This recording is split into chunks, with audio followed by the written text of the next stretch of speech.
CRNC stock analysis. This is for tomorrow and onward. So in this 1 minute video, I'm telling you whether Cerence stock is a buy or not for me.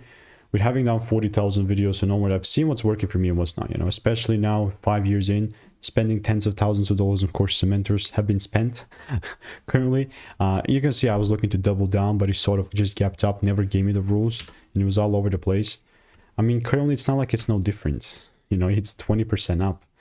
And the only thing that will make me buy is if the price pulls down and then shows me some sort of a shift and a double break. That's what will kind of compel me to just take things further up and buy from here.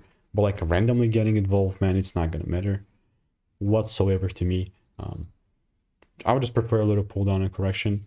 I'm not sure if I have previous CRNC receipts here, but in the Discord. But if you do want to learn how I'm making 5-10K per month trading without complex fluff, click the first link in the description and get my free emails.